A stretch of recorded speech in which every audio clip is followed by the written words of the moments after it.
Welcome to Off the Record Podcast, episode 3. 4. It's episode 4. Great start. Episode 4. Yeah. 4. Cool. Got Alice. Hello. This is Emily.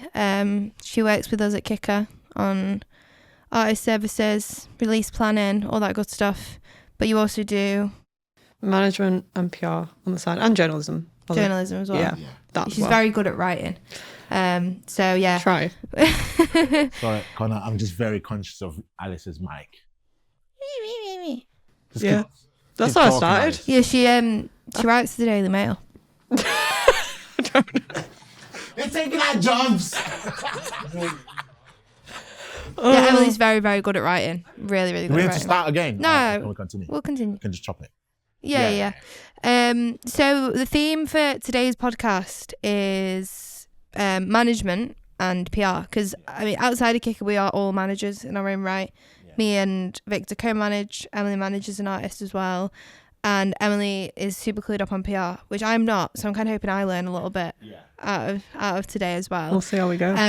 But yeah, should we start with some questions? We put I think the main thing really for me is PR still important in 2025? The big question. I think going strong. Poof, yeah. Yeah, absolutely. It's just, I think the role of PR has changed. I think it's now playing a very different role in terms of what it did even like 5 or 10 years ago.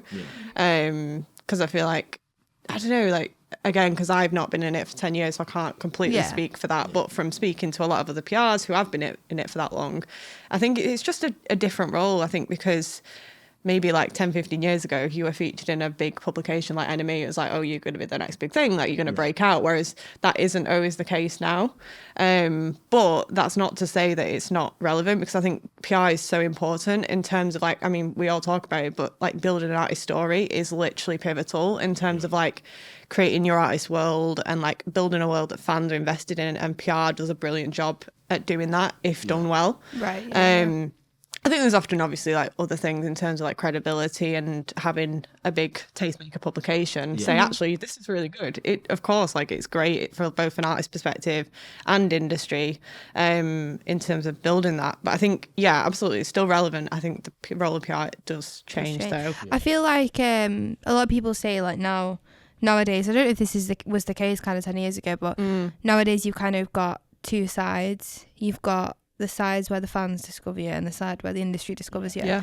And it feels like PR used to kind of sit somewhere in the middle. Like fans would still go to places like Enemy to find artists and for discovery, whereas I don't think they are now. But that doesn't mean that the A&Rs that's really interesting. and that's the usually my promoters thing, are. like, who is reading a magazine? Like, who's doing, like, you get what I mean? Like, that's my thing. And even blogs, because obviously you could say, oh, well, it's not physical anymore, everything is online. But who is taking the time out of their day to read a blog? I'll have you know I'm actually an avid blog reader. I'm joking. Get it I'm right, not. Victor. I'm really not. No, and I think, I mean, the whole of like the decline in print media is a whole other topic, and there's lots of nuances in that. And I think the amount of like physical magazines anymore is sadly like massively dropped, just because it's not affordable and people don't want to go out and buy a print magazine as lovely as they can be.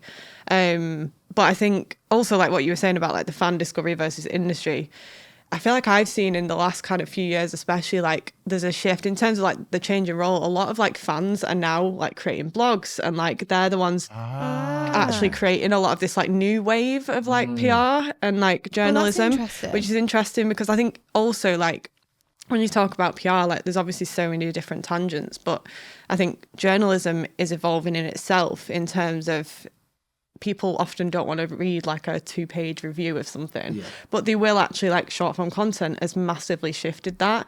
And there are a lot of people like coming out and doing those kind of like catching artists at festivals and doing journalism in terms of an interview in that case. Isn't it crazy that how really bridges the gap in a lot of cases? How much short forms just change how the whole industry works. Like people don't have, it's the same for YouTubers, it's the same for music. You know, people aren't dropping 7-minute long singles anymore. They're not dropping 40-minute videos. Like the kind of attention spans are so short now, but it's interesting to know that that's taken over the PR. I Yeah. think as well. it's changing the I think it's perception. changing. It's not necessarily taking over. It's just there's a kind of new wave of journalism that I've spoken with a few kind of PRs about. And I think the way that social media has kind of played into that is that there is a lot more video style form of journalism. And that, yeah, it works alongside like written journalism. That's not to say it's going to replace it, and I don't think it will.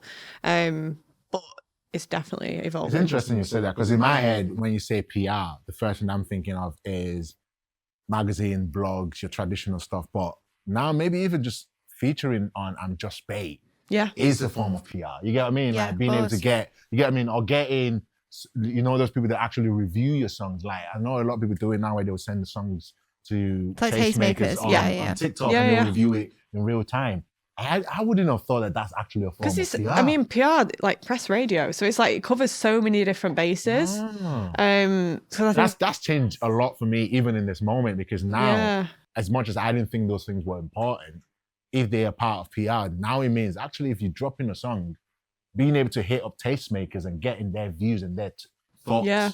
on There's it, so being much able to clip that. platform Yeah, stuff yeah, now. yeah, Like yeah. even a lot of like blogs and publications have their own playlists, like have their own podcasts. Like there's so much like cross-platform support now. Even like having their social media accounts, and like some people really get like great with the editing and like they'll make these incredible collages. Like I can think of a few off the top of my head, and it's just like, yes, you're covering like the website, but you often get a feature on their Instagram and like you're on their TikTok or like their playlist. And I think it's like that in itself is brilliant for discovery, because even if you'll get a completely different demographic of people, yeah. because not everyone who's on TikTok is going to go and kind of read the full review, but like likewise, some people might just want to check out a review on a website and might not use TikTok. So it's like, again, just like across the board, I think it's still vital for like new music I discovery think and it's fans. demographics as well, like it's the markets. Like for example, in Africa and like in Asia, like physical type of printing is still quite important. Yeah, you yeah, get yeah, what I I'm mean? sure. Like buying newspapers, all of that stuff is still quite a big thing.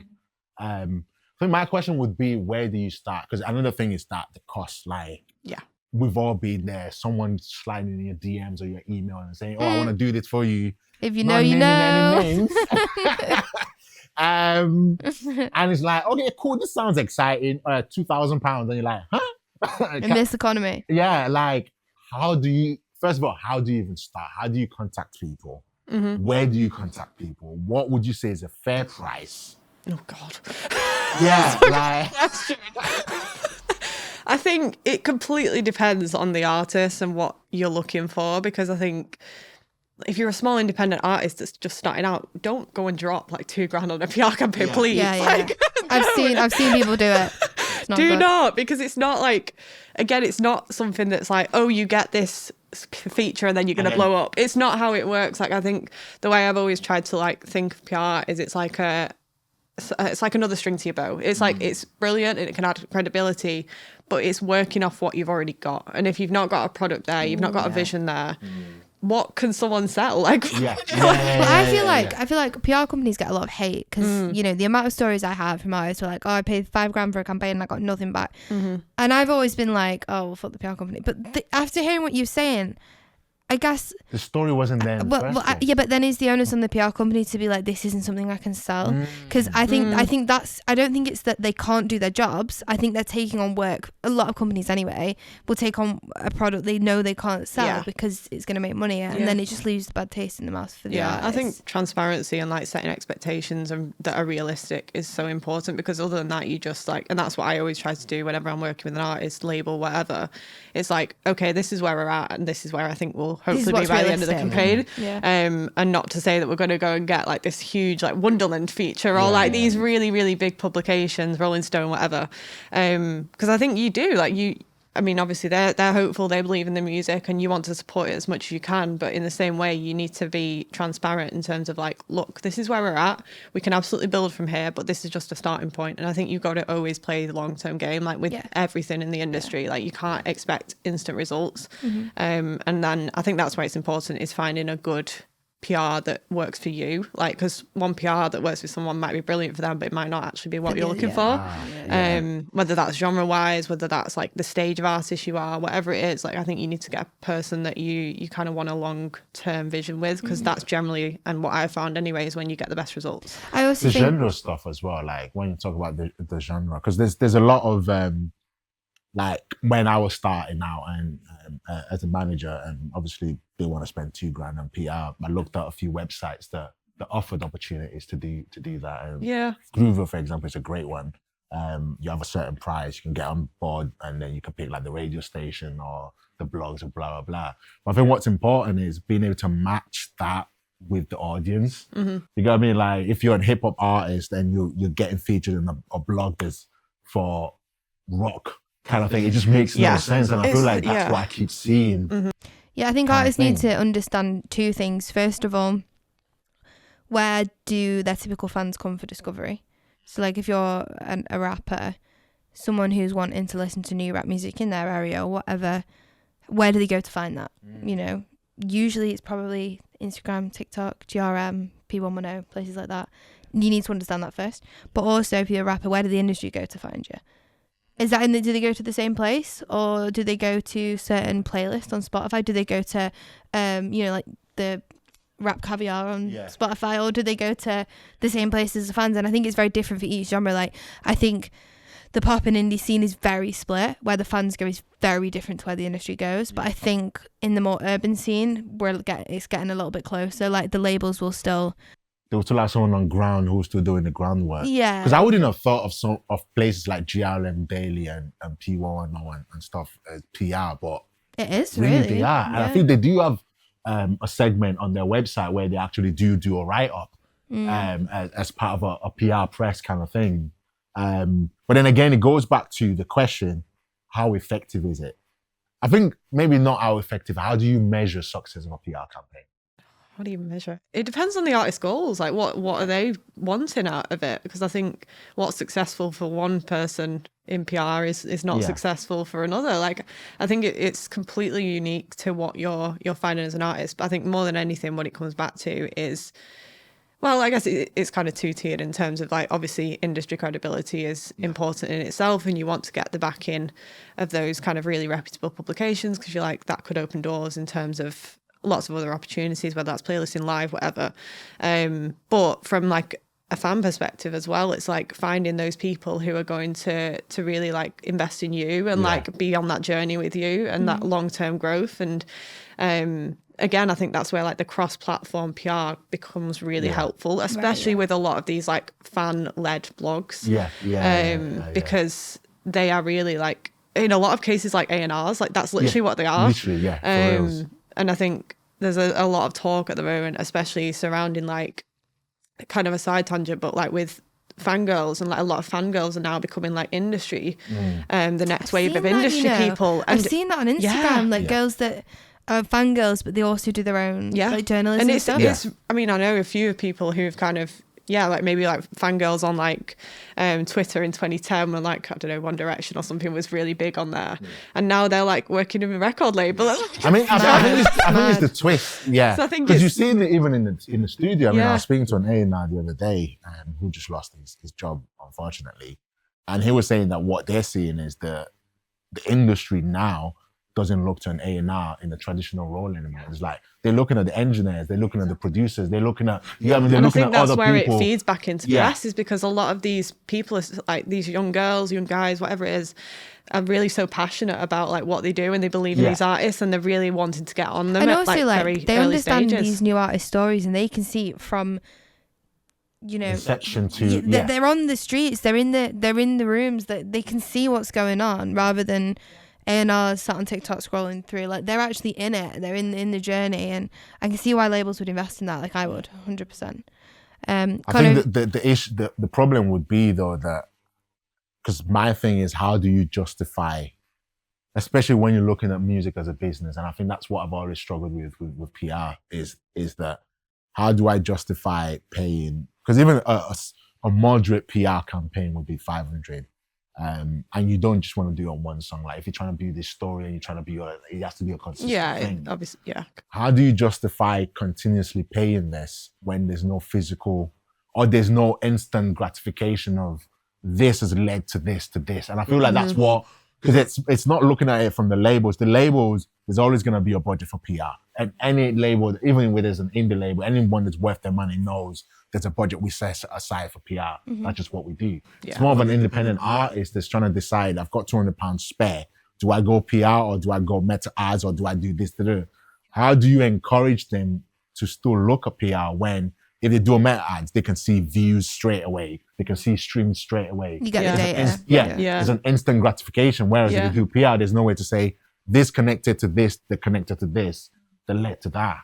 I think, what would you say? It's a difficult one. And I think, again, like, not to repeat myself again, but it does come back to like what the artist's goals are. And if they're, again, that completely depends on who their audience is and where they want to get to, whether the goal, like the big goal is to go on a tour or is the big goal to like have a chart topping #1 hit, like whatever it is. Like, I think it completely depends on where you're at with that.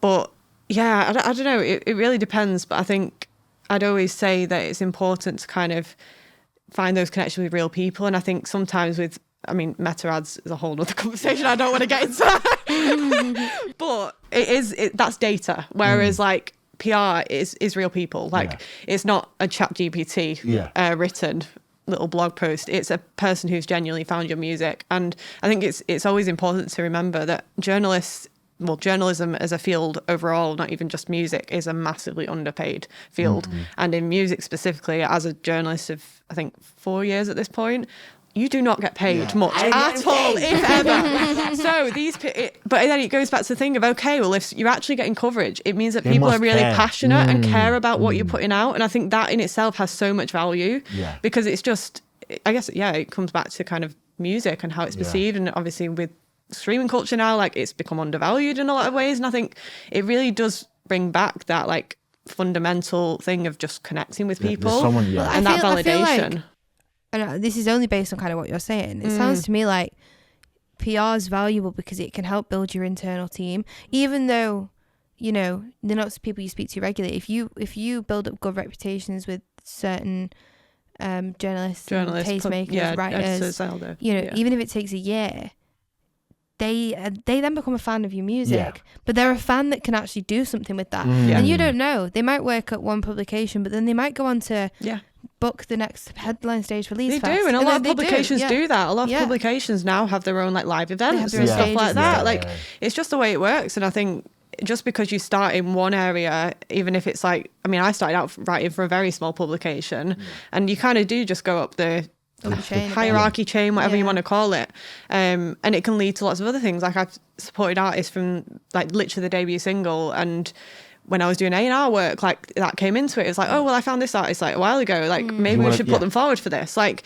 it does just the way the industry works, there is so much crossover, and I think you just never know what that connection could do. It goes to the other side of PR as well, because a lot of what we've talked about mainly is just the press, but it goes to the radio side, and something I say to people all the time: do not neglect the small radio. Oh my God, 100%. Yeah, community-led radio. Your community really radios do not neglect how powerful they can be and how much change, especially when you go to like countries like America and Latin America and Africa. Like even the ones they're playing in the universities, the little, like, you get what I mean? They can really have a huge cultural movement. They almost treat it like A&R in the radio world, because I remember I sent it was ages ago, I sent some singles to some Luca singles to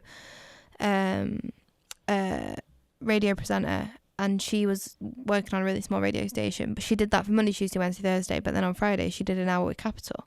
So, and I'm like, I could never have got in touch with her via Capital, but the community radio station, she replied really quickly, and she was like, if I really like it, I'll take it up to my Friday slot, and that's it, you're on Capital for free. You know what I mean? Like stuff like BBC introducing that, and this is why I say to people, like, like the person that BBC introducing, you might think it's just this local thing. Before you know it, they're the ones presenting a BBC One in a couple of years. But because you've built a relation, like people will get a BBC introducing slot and not even say thank you to the presenter or the, you get what I mean, or the producer. The DJ, and I'm like, bro, like this person doesn't have to do this, and they're supporting you.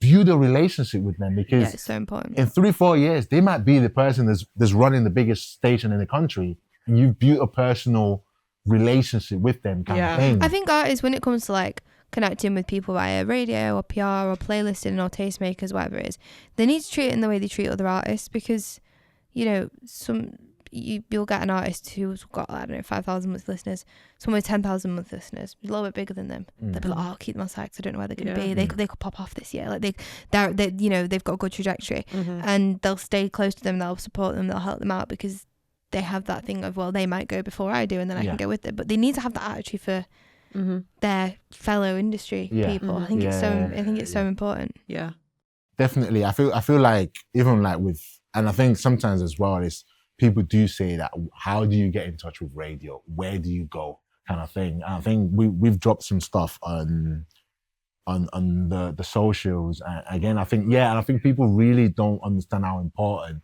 something as little as a press release is. You get what I mean? Like, you might think it's nothing, but that really is an entry point for you to contact radio, for you to contact, you get what I mean, press, for you to contact blogs. And I think even like when you go to stuff like Groover, like, sometimes having access to international radio is so much more important as well. Like, yeah, they're not your huge Capital One or whatever, but again, you're building these mini communities, and other markets, sometimes those little radios are really, really impactful kind of thing. And I think it's important. I think sometimes is that we have a perception that radio is nothing anymore because of the streaming world and the digital world we are. I don't know how to approach that. I mean, it's your world. What would you say? How important is radio still? Radio has such a special place in like kind of how people value it, because even though you don't necessarily listen to radio in the same way you used to, I mean, I know I grew up like listening to the radio, and now you don't really think twice. You just put Spotify on or whatever you are, DSP in your car. But I think it often gives artists so much validation when they get that like radio play. Of course it does. In the same way that like getting a big publication does. But I think it can be just such a nice little tick off of like, oh my God, I was on like Radio 1 or like Radio 6, whatever it is. And I think but again, it's starting small, because as you said, like, a lot of these presenters who are now working on like these big radio stations and BBC actually started out on like Voices Radio, for example, which is, I mean, still a relatively big community radio. And even like Future Hits, which I believe is an independent radio. And I think they are really like looking at that next wave. And when you want to get to that, okay, well, I want to be on the main, what is it, the A-list of the BBC Radio 1. It's like, okay, well, what are the steps to get there? Because they always look at like who supported previously. I think BBC introducing a whole other conversation itself, and they are brilliant, like really great at supporting that kind of next generation of artists. And a lot of those presenters and producers will work the ways up at like the stations, but also will help out on other stations, i.e. like the nationwide ones. So I think it's always important to like get in there and form those relationships, because they're lovely people, and at the end of the day, they're the supporters of new music, and they're the people you want to surround yourself with. And it's free. It's literally free. What would you say is a step for an artist? So I've released my song, or my song is coming out next week. What is the step for me that you would say, first of all, for me to be able to get a radio slot or a chance of a good radio slot, what should I be doing? Not leaving it until a week before. If it's out in a week, you need to have started before that, please. So what time frame would you say?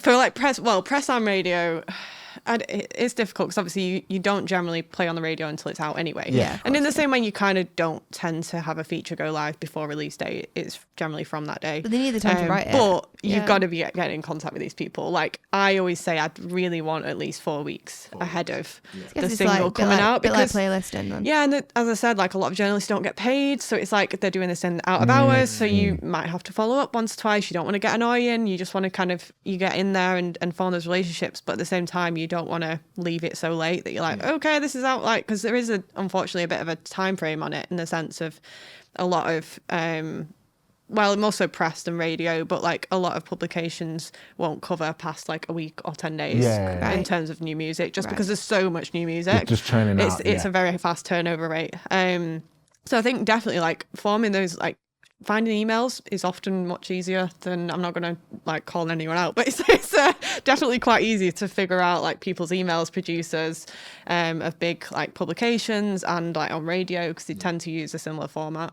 LinkedIn is always great for that. Yes, as well. that's a good shout. Definitely. You can't usually get the specific email, but you can get the company, and then you can work out the format from there. I mean, I imagine as well, most people when they do blogs and publications, their names are credited at the top anyway. Yes, so if you go to other people's writers, publications, and even find like, the writer, and then so I guess there's two tiers. So on the press side, like definitely I'd always recommend looking at actual journalists as well as like the editors, because editors are brilliant, but they also get 10 times more emails. Even as a journalist, I mean, I get loads of emails from both PRs and other journalists. But I think it's, definitely don't negate that. And then when it comes to radio, producers have a lot of say when it comes to what they're actually playing, even if it's not the person who's actually presenting the show. If you're able to find a producer, that's a brilliant way in. And again, like it's just forming that relationship, because you never know that they might go on to produce for another show, or like in the same way that writers might start out for a smaller publication, then like they go up the hierarchy and then they work in for a bigger publication, and then you get a feature in that blog that you've been looking for kind of ages. I think what people forget sometimes as well, that the music industry, when you're in the early stages of your career, you generally work 5 to 10 jobs, don't you? Like you have your hands, you have to wear fingers so many in hats. so many pies, wearing so many hats. So if one person is working as a radio producer, chances are maybe they probably do studio work, or they run club nights, or they put together lineups for a local venue, or they're in, a band themselves, or they can do session work, you know. So making a relationship with one person just to get, even if you think, oh well, this is just like a small radio that no one's going to listen to, that person you're building a relationship with could lead you to so many more different 100%. Fields. And I think oh sorry, go on. No, sorry, let's go. I was just going to say, because I feel like I actually went off tangent from this question. I think, what do you actually need? Don't leave a week before. Because for me, it's like when I feel like a lot of times, especially with podcasts, I like tangible action plans for people to take. And I think that's one thing that, okay, if I want to do something for radio or whatever, what are the steps? What should I be presenting? How should I present it? What should I be doing? Yeah, so for press and radio, I'd always say 4 weeks before is when you want to start getting in contact. But in terms of what you'll actually need, again, it's different for both press and radio, but you could kind of overlap it. So ideally a press release, if you can get that. And by that, I'm just meaning like 1 to 2 pages, making sure all links are on there, including like your artwork, high res, a pre-stream link, and any kind of like photo images that you've got for press releases, stuff like that, making sure it's all in one place so that they can access it immediately. You don't want to make it hard for people who've already got a million things in their inbox. So making sure you've got like key assets in one place, whether that's like an EPK, whether that's a drive folder, just something that you can tangibly send out to people. I know what you're going to say. Google Drive. It's literally the work. Like when people send me files to Google Drive, delete it. Like someone that's paying me for a project, if you send me a file in Google Drive, I'll delete it. Because chances are you click the link and it's like, you do not have permission. You don't have it is a bit of a nightmare. So I think a Dropbox or something like that. Yeah, Dropbox is great. I mean, obviously you can have like a professional EPK. You can send both an EPK and a press release. I guess it depends what you've got to hand. I'd always like to see an artist bio if you've got one for like context as well. But especially for radio, the only thing I'd really add on is sometimes people like to see like FFO, so like for fans of, so like similar artists. That's FFO, always used. I've never heard that before. Yeah, FFO. That's cool. So I think for fans of is always useful just because it helps people know where to place you. That is amazing. And I'd also say like, obviously you're going to need like an actual file that's playable for radio, so like MP3 and WAV is usually what they'd need. So whereas you can just send press like a pre-stream to Spotify, a stream to Spotify or whatever it is, you would actually need like the downloadable file.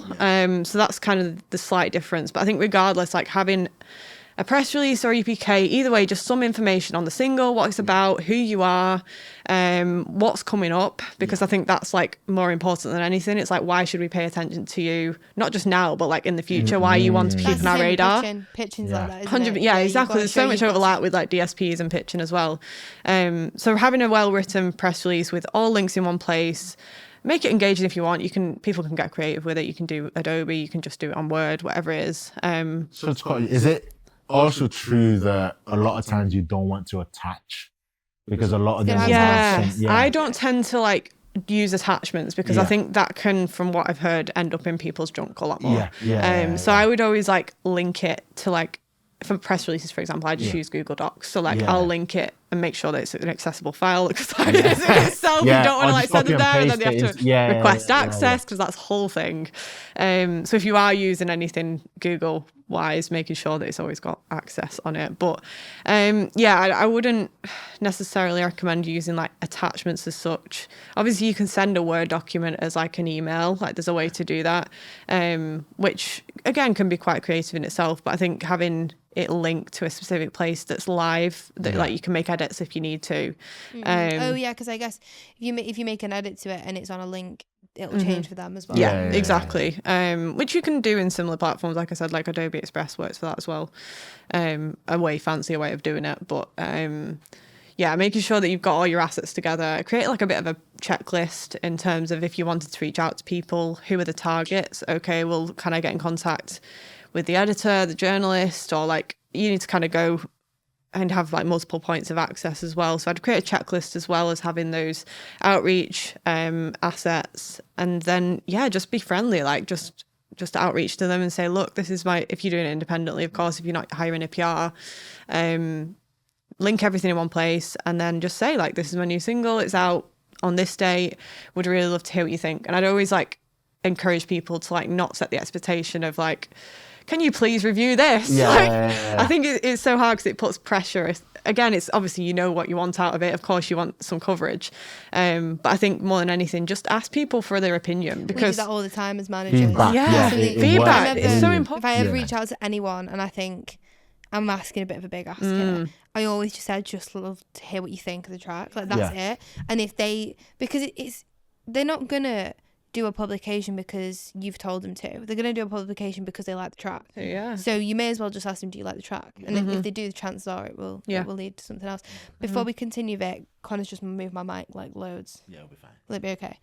But I think with from what you're saying, what I'm getting is a theme that comes up in every single side of the music industry, and it's artists that have a story are the ones that get listened to. And I think like when I first started out managing, I just thought, well, we've released a song, so it's only going to do well if we do all the steps, if we do radio, if we do PR, if we do playlisting. But that isn't really the case. Like, what we really needed to do was spend a year working out a story, building up a brand, building up a plan, getting a bit of a following on social media, and then start targeting the radios. Because I mean, I'm not saying you shouldn't at all. Like, I think even if it's your first release, even if you've got 20 followers on Instagram, you've got nothing to lose, go for it. But I think artists think that PR and radio is the gateway to the top, which I don't think it is. I think PR and radio is amplifying something, but if there's nothing to amplify, it's not gonna do anything. That's you gotta create the noise. You have to we create say the this noise. all the time. You have to create the noise somehow. Everything else is just amplifying it.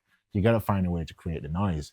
But I think sometimes there's a lot of artists are doing the bare minimum kind of thing can really make a huge difference. When I get it all the time from radio, like BBC One and stuff like that, the guys I know there, because sometimes I message them and say, yo, like I'm listening, I'm not hearing any new stuff. Like you guys are meant to be supporting, and they're like, you don't actually know how much of the new stuff we're getting, where they're not even doing the basics. A clean edit. Why would I spend my time as a producer to clean your track for you? Come on. Like, exactly. basics, you get what I mean? Tracks that don't have names. Tracks is not named. It's just output 1 and 2. You can just tell they've just bounced it out. Mix 345. Yeah, mix something like Take 3. you get what I mean? Just basic stuff like that. You're not including your socials. How do they even contact you if they need to talk about you, or they need to so stuff like that. One thing that a friend of mine, God rest his soul, told me a long time ago that really stuck with me, Sam Malik, is that build genuine relationship. Yeah, 100%. Once you do that, it becomes so much easier. Yeah. And a lot of people do not understand building a genuine relationship sometimes takes 6 to 8 months. Like actually following them on Instagram, engaging with their posts, stuff like that, like actually creating a genuine relationship instead of going in and just saying, I need something from you. Yeah. And showing that you're just here because you need something. There's thousands of people that need something from them constantly. And also, like, it's the same thing with the fans. Like, if you want to take something, you've got to give something. Like, if there's a small presenter that you want to get in touch with, like, if they're on a panel, go and see them at the panel, go support them, or like go and meet them, or see if you can do something for them first, because then they're not just aware of you because, oh, they've DM'd me. They're aware of you because you've come to support them. Yeah. You know, I think it's all about an exchange. I mean, I see people like reaching out to radio stations that they don't even listen to themselves. Yeah. No, you get what I mean? Like, you're yeah. asking this person to play, but you don't listen to that radio station yourself, or you've never engaged with that radio station. You've never, like, for example, something as in Manchester, something like Pi Radio. Like, how many people actually support Pi Radio? You're an artist, you don't support this platform, but you want them to play your music. But you don't follow them on Instagram. You don't follow them on Instagram. You don't share their stuff. Yeah. You don't engage with their stuff. You don't go to all of the community events and stuff they do. But when it's time for you to have your song played, you're DMing them. Yeah. Like, it's you get what I mean? Like, how did that work, kind of thing? Yeah. I think PR in terms of success is about like maintaining those proper relationships and building those genuine connections with people. I mean, like, yeah, I've met so many incredible journalists and editors and photographers that I'm like genuinely friends with now. And I think that's how you genuinely create opportunities just in the industry as a whole, not just like within PR.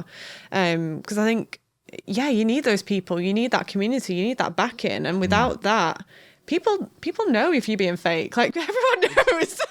Literally, it is. And I think it's you need to be curious and want to learn and like be interested. And I think if you're not, then don't reach out and don't be asking for those things, because I think it's important to be transparent and like that's be exactly as you kind of want to be with it. But I think it's all about authenticity and like creating those connections that are actually going to sustain both of you long term. I think that's pretty much it, really. I think it's learning that PR is still important, which I didn't think, but this whole conversation has changed. Yeah, I've learned a lot. Yeah. It's a new form and a new kind of way of evolution of it. Yeah. You know what I mean? And now it's okay. How do we? Because obviously, like I said, we're all managers. How do we go back as our team and say, okay, actually, this is actually really important, but how do we do it where it's still authentic to us? And it still works. It still works for us. It still works for the fans. It doesn't have to be super expensive. That's the thing. And I mean, you can go to really big PR firms and they will charge you a lot of money, and I'm sure they'll do a great job, but like, it doesn't have to be done like that. There's so many ways of doing PR independently on a budget, and it can still have great results. And I think that's something for like especially independent artists to keep in mind, because it doesn't have to be blowing a few grand. Just before we finish, could you maybe say one or two ways that an independent artist could do it without blowing 2 or 3 grand? I think, either find a PR that's kind of willing to work on your budget, whether that's, and that can even be like a friend who's wanting to get into PR and they're going to kind of do it a bit of like mates rates for you, which obviously, I mean, this industry as a whole is underpaid. So it's a difficult one to navigate, but if you want to do it kind of working with someone, then find a friend or find someone at kind of your level, so to speak, and work with them and look, like, this is my goal. I'm not expecting too much here, but like, I would really appreciate your help. Or equally, if you want to do it on your own, then, as I said, getting a press release together, make sure you've got all your links, a unique list of targets in the sense of you know exactly what you're going for and it's relevant to you, not just randomly reaching out to people, forming those connections there. But equally, there's a lot of PRs who aren't going to charge you stupid amounts of money and genuinely are in it for the right reasons. And I think it's finding those people and off of other people's recommendations in a lot of cases. Like, that's really how I'm able to kind of do PR freelance. Is I don't really seek it out anymore. People just come to me because of people I've chatted with. But I think, more than anything, it's finding the right people. So few routes, but for reals. I think another thing as well is, again, we always say in this game, find as many platforms and many avenues. You might be an artist and you might not even realize maybe PR is where you should be working, kind of thing. Maybe you should be a journalist, maybe you should be a tastemaker, maybe you just have a community of people that rely on your takes on records. That should be something you explore. So for the next section of the podcast, we have Connor, our producer, is going to ask us a couple of questions on general industry news, and I don't know what this is going to cover, so hit us with it. So Deezer are saying that nearly a third of all their songs being uploaded are AI. Thoughts? Just kill me now. That's crazy. Just actually just kill me now. I'd be interested to hear what the other streaming services are, because Deezer surprises me, because they're like the most artist-friendly platform there is, really. Well, is it, or is it Tidal? I think Spotify would never give us They'd never tell us. stats. Yeah. They'll hold them But close a to the third is Now, what? is that fully AI generated music, or is that it's fully AI generated? Fuck That is me. crazy. I feel like sometimes, I think to an extent, everyone is burying their head in the sand because, you know, when it's just too much, like I don't think anyone can fully grasp what is coming. Like, and everyone just like, pause. And everyone just like,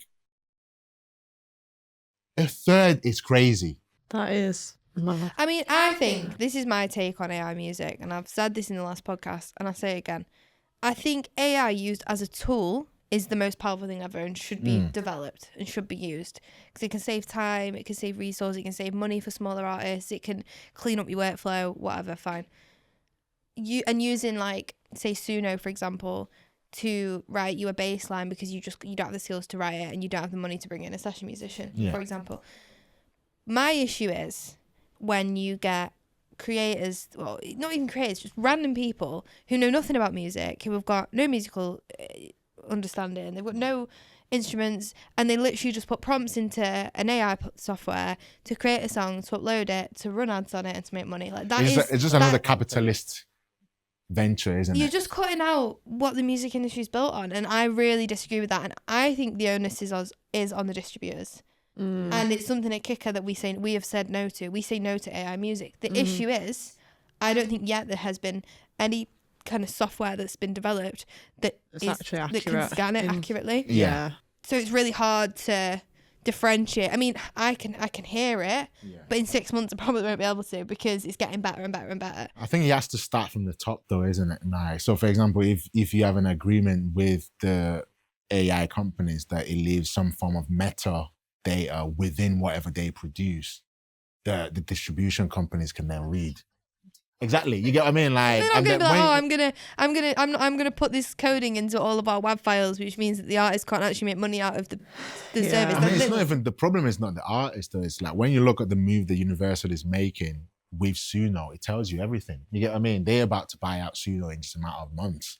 So it tells you where this is going, kind of thing.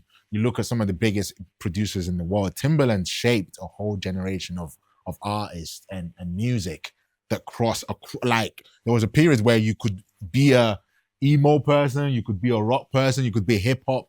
Timbaland was known across all kind of the whole genre scape. And now he's using Suno. He's actually part of people that actually have shares in Suno. He's stolen from artists, implemented the songs in Suno, and then created his own AI artist. I think, not to be that guy, everything comes back to capitalism. Once we introduced music and capitalistic ventures, open the Pandora box. There's no way to close it. I mean, I'm kind of getting like I say deja vu. I'm too young for it, but it feels like this new wave of AI is the kind of uproar from the industry and people like us is probably what happened when they were like, fuck doing CDs and vinyls. We're going to put stuff on streaming services.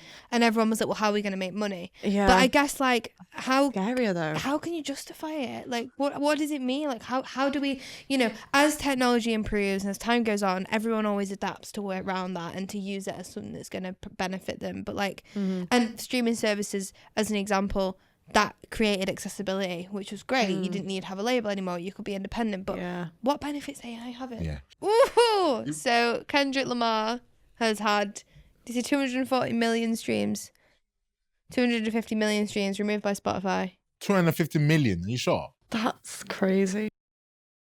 You did that on purpose. Put that in there. Put that question in there for me. So just a bit of backstory. The whole Kendrick-Drake beef, like you're either one side or the other. Connor, our producer and an artist that I manage, like absolutely love Drake, and Vic's like a Drake hater. And I wouldn't say hater. He like sucks Kendrick Lamar's arse. So is a bit much. You can call that out. But yeah, how did you feel about that, Vic? So how do I feel about that? Are you still on the side of Kendrick? I feel that you got no fans. I think 250 million. I think is a lot. I don't think it'll be 250 million. I would Of course expect you a few say that. millions. I need to verify that first of all. What do you mean you need to 250 million is a lot. Right, How many Connor. streams did he do? Is this across the catalogue? Is it across the catalogue or one song? Oh Or is it yeah, on his album? Oh yeah, that ain't nothing. Oh my god, this guy. I would love to see what. I think the first thing is in these situations, I always say that you gotta give the artist grace because 90% of the times the artist literally. 90% of the time, the artists do not know. Yeah, you are right. They have absolutely right. no Oh, idea God, what's that's funny. going on. Second thing is I 100% believe that. The labels have been doing this for years. Before we had Spotify, there was a time where Rihanna's almost like 50% of her views on YouTube was taken off because it was all fake. It was all Connor. Yeah. Like it's such a prevalent thing. I think it goes back to that. Just the frustrating thing about this industry is the labels get to play a different game than us.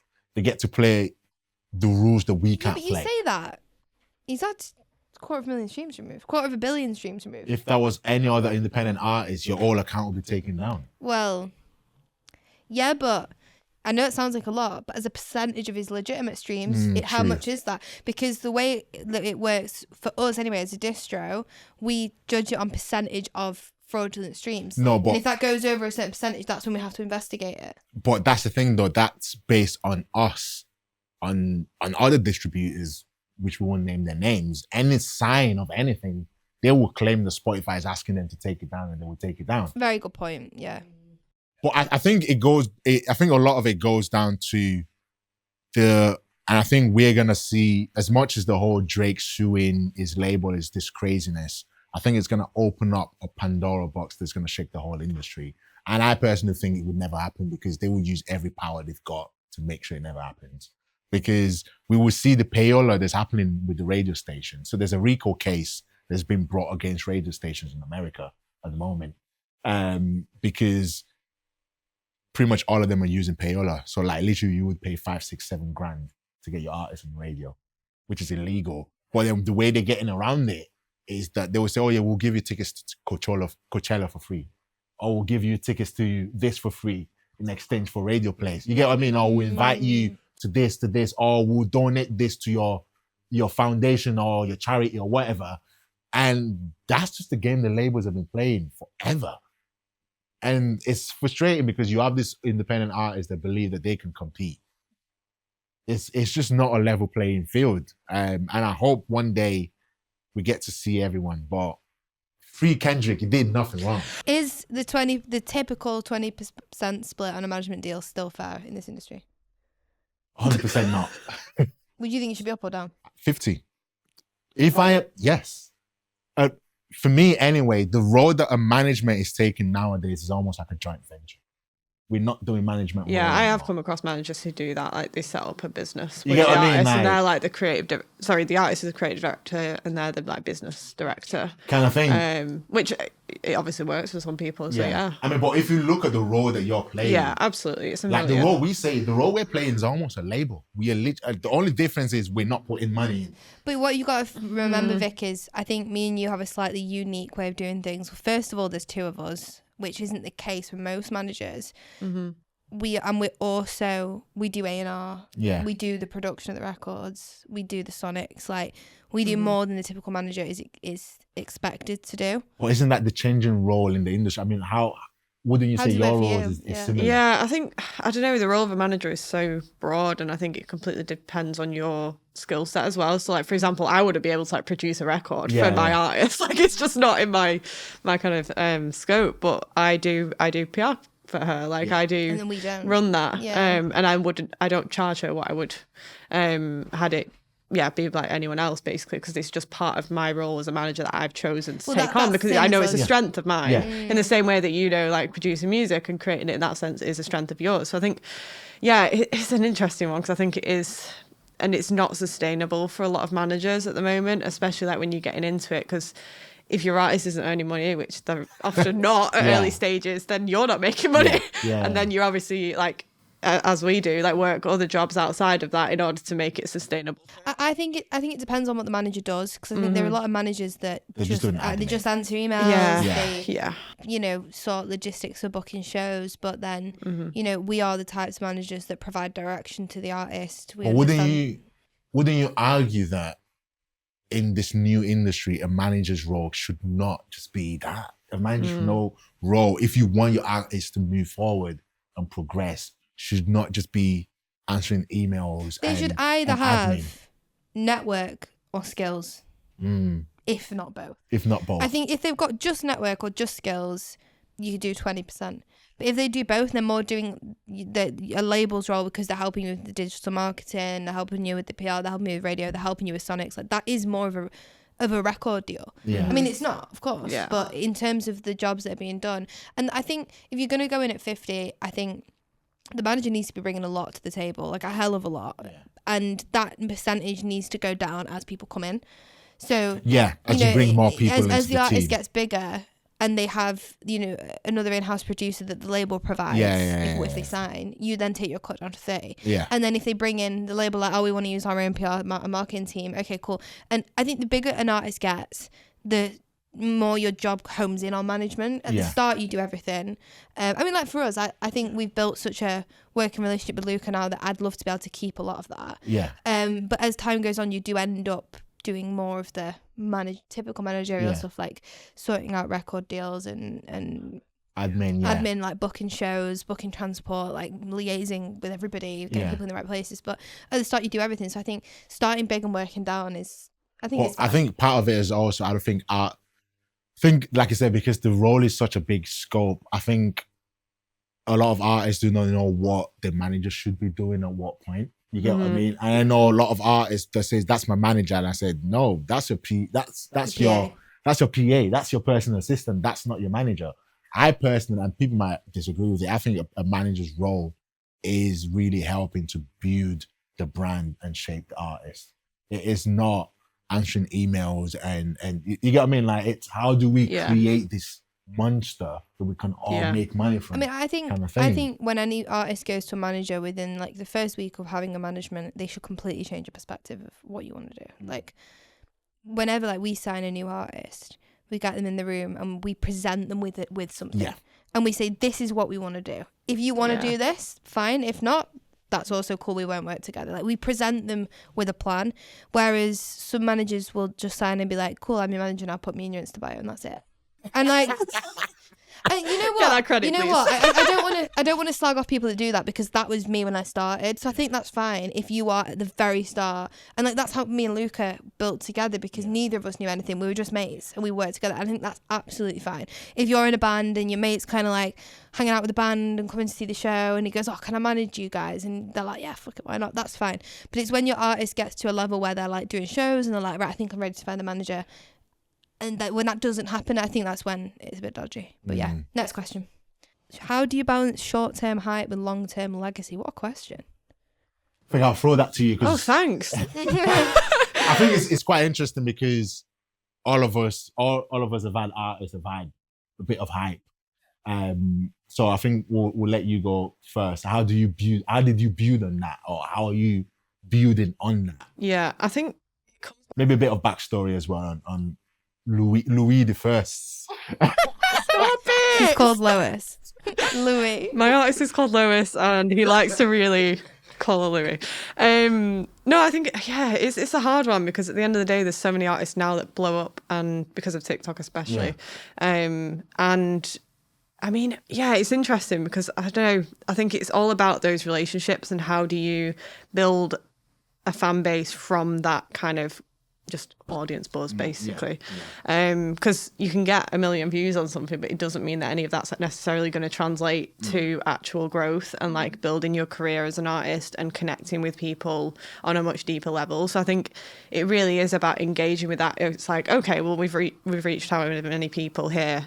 How many of those are actually going to stick around? How many of those are actually interested? And then really creating a plan surrounding that. So whether that's like going on tour and looking at actually where are these people based, and like where's the demand, and like again, just on social media, reaching them and connecting with fans and always having that kind of open communication, I think is so important. So I think it's really translating that virality into real relationships and a real fan base, because the artists that are really doing well now have that cult following of like they've really backed them from the early stages, and that allows them to then go and have those viral moments again and again. So I think, it's about turning that into real, genuine relationships. I mean, I feel like if you're saying how do you balance it, because I completely agree. That's if you have a quick overnight hype, you can turn that into long-term success. But if artists are thinking it's one or the other, that's not the case. Like, the goal should always be long-term, but you can't get that without quick hype. But too many artists think it's one or the other. They're like, well, I don't want to do the viral shit because I don't want to go viral and then disappear. Like, that's not how it works. If you want to build a long-term sustainable career, you have to have pretty regular moments where you jump up, where you just create, because every time you create buzz, every time you go viral, every time you do like a big show, all you're doing is putting yourself in front of an audience for free. Like, and I keep saying this, going viral is free marketing. Like, how much do you have to spend to reach 1 million people on Instagram Reels? Like, quite a bit of money. You do that for free. That's created some quick buzz, some quick hype. Then what you said, then you have to convert it. And I think the most powerful space at the minute for keeping fans and collecting data in order to sell is fan spaces. Disco, Cool Rivers, Chatter, WhatsApp groups, Facebook groups, whatever that might be. I think there's some really interesting companies getting built at the minute for this specifically. So keep your ear to the ground with that, because I think that's going to be like the next. I think kind of piggybacking off that, you need to create the infrastructure as well, and I think it kind of goes back to what I always say. Like, one thing I learned from being an engineer and starting out is doing the things now that you might not think is important for when those moments come. If you believe in yourself enough, you will prepare. Kind of thing. And I think that's the thing. Like, you might not have a viral moment now. You might not have buzz now, but what are you doing right now to build the infrastructure for when that moment happens? You get what I mean? Suddenly you've gone crazy, but there's no space for you to even funnel these people into. There's no community that you've built. You get what I mean? There's no product for you to even sell to these people. We see all the time, they go viral on TikTok, and now they're trying to release the song, and then you release that one song, and then you've got nothing else for the next 8-9 months. You get what I mean? It's like, I feel like going viral is like entering a room with 1 million people. And you can go around and grab some people and pull them into another room, which is where you can sell. But that's how people need to see it. But they think they can just enter the room and leave again and people will follow. That's not going to happen. It's not going to happen. You've got to grab them. And then if you grab them into a room that's empty, they're just going to go back into the room again. You have to pull them into a room that's got them a reason. Where there's something and there. fun stuff and a community, and there's other people, and there's people welcoming them at the door with drinks and saying, you can buy a t-shirt here and you can do this and you can do that. Like, you need to see it as if. That is such a You're taking them on a journey at the end of the day. You're trying to convince them. Sorry, I've just come up with the best analogy ever. That is such an incredible way to put it. You go out into this room full of randomers, you use marketing to find the ones that you're likely to go and pull. You grab them, you go, come with me, follow me, that's the conversion, and then they go into this room that's set up for them so they don't want to leave. That is the way to do it. Yeah. And I think it's keeping them there as well. It's like not just, it's taking them on that journey with you. Like, it's not just getting them into that one place. It's, okay, where are we sticking? Where are we going? What's the goal? Like, what are we doing? The super thing is, how do you turn them into a street team that then goes and finds more people? You can stay in the room, but they can go back out and pull people in for you. Or they can help you build on the space. Fans create fans. Absolutely. I'm going to write that down. Next question. Oh my God. How much has management changed in the streaming era? No one is Can any of us speak for before the streaming era? Yeah. No, we can't really. Well, yeah, we can, because we know we weren't managers before the streaming era, but we know what the industry was like. I guess so. From our peers and other people. I just think that you can't even compare it. You can't compare it. Like, a manager's job was to find record deals, and typical like old school way of like you'd be in a band and there'd be some guy all greasy in a suit at the back and here's a management contract and I'm going to take you to London. Like, it doesn't work like that anymore. Like, there are no, I don't think there are any similarities with management then versus now. Like, your manager needs to understand the power of digital marketing, social media and branding. And if they don't get that, if they're still in the mindset of welcome, sign a contract, and that's bring you to my literally contacts, what that's I'm not saying, that a huge percentage of managers do not understand that. And that's why I feel like if I go on Insta right now, I would say to most artists, fire your managers because they're not doing the job. And you get what I mean?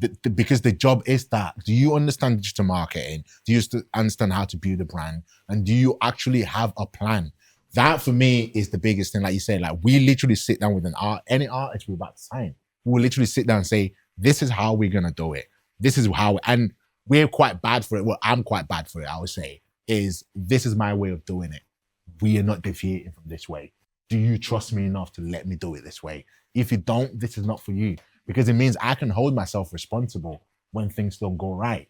But you know, when it's just this kind of like, I feel like because a lot of managers nowadays, it's just, oh, my friend, you get what I mean? There's no, and don't get me wrong, it's not like we studied to be managers or we went to school. That's how I started. You get what I mean? But I feel like if you're taking your career seriously, yes, your boy being your manager is probably a great thing because they care about you and they have your best interest.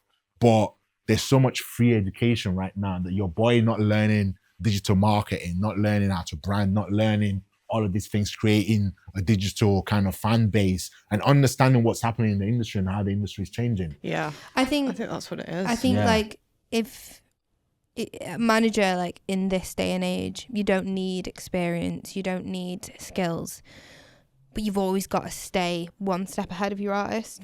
So if you meet an artist with no skills, that artist also has to have no skills. And you've got to stay on top. So if that artist is growing, you've got to be ahead of them because you've got to be able to say, this is what's coming. This is what you need to be thinking about. Like, you've got to provide the direction. So you always need to have just a little bit extra knowledge than I think the biggest problem I see is a lot of artists believe that the best managers or the managers they need is a manager with connection. And I will always say that is literally the worst manager you could ever have, because those type of managers, yes, they have great connections and they can get you the deals, but how do they get you to keep the deals or keep a deal that creates a long-term growth and sustainable career? Yeah. You get what I mean? Like, and I feel like that the old school ways, oh yeah, I know this person. Yeah. Nowadays, like, you can't just have a manager that has connections. I would even say that connections is not that important as a skill to a manager. It's good, but I wouldn't put it over other skills. I mean, what would you say? I don't know. It's an industry I feel where like you disagree with that. Yeah, I'm like, to some extent, I completely get what you mean. But I also think that the way this industry works is it is a case of relationships and who you know and connections, because that is how you open so many doors. But that's not, I think it's like, it's the type of connection. It can't just be a surface level, like you said, of like, oh, just meet this person. Like, there needs to be a like, well, effort from both parties, I guess, like both who's introducing, i.e. the manager and the artist, of like, this is what we're going into this relationship for. Like, this is the goal here. It's not just a surface level, oh, hi. Like, there needs to be a shared aim. I think it depends on the industry, though. Something I'm realising from working with you and working at Kicker and working on my own stuff, I think it completely depends on the genre.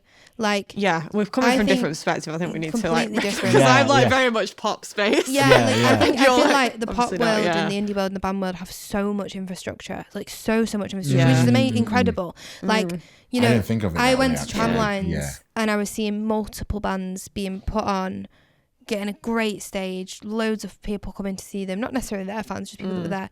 And they had like 2,000 followers on Instagram. Yeah. But I manage a white Afrobeats artist. Yeah. And we cannot get him festival slots. And best believe we've tried. Like, we do get him festival slots, but not, you know, like a good stage at Leeds. Like, because there isn't the necessarily demand for that. Yeah. So instead of reaching audiences via that, our route social media and digital marketing, which is working really well for him. Yeah. So it's but with Lois, like it's a different world. She can go down that route, which, and neither's bad. Like, it's work. They're both doing well and they're both doing good. But I think like I say, it depends on the artist. If it's in the pop world, the indie world, the band world, like, you need people to have connections to live. I think that's really important because as a band, especially a band, like, you're not going to get respected if you're not playing regularly. If you're not doing stages, like, that's what a band is. It's being ready. I mean, you can have that connection, but if you're not in a place to, for example, get on that stage and put on a great set, you're not going to make anything of that relationship. Like, I mean, yeah, there's artists that I've not put forward for certain opportunities because I'm like, you're not quite there yet. Like, we can get there, but like not right now.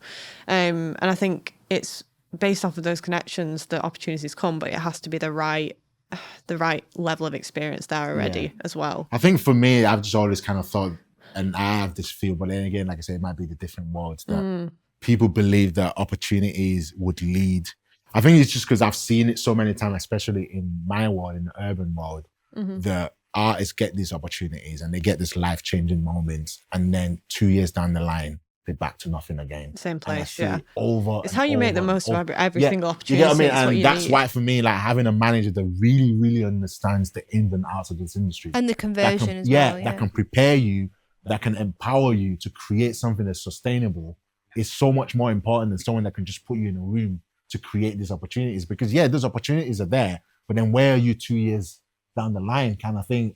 Are you actually in a place where you can turn these opportunities into sustainable growth? And that's what it comes down to. It's like that long-term growth. And I think a manager should get that. Yeah. Yeah. Next question. That's it. Well, that was the final question. Thank you so much for joining us on episode 4 on the Kicker podcast.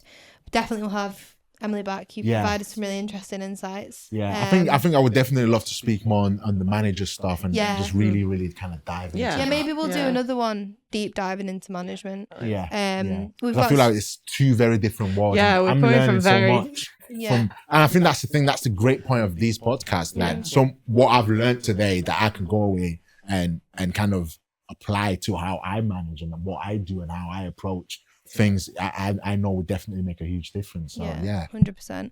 And we also have some really exciting guests lined up for the next couple of podcasts. So you're going to see a slight change in the lineup on the sofa.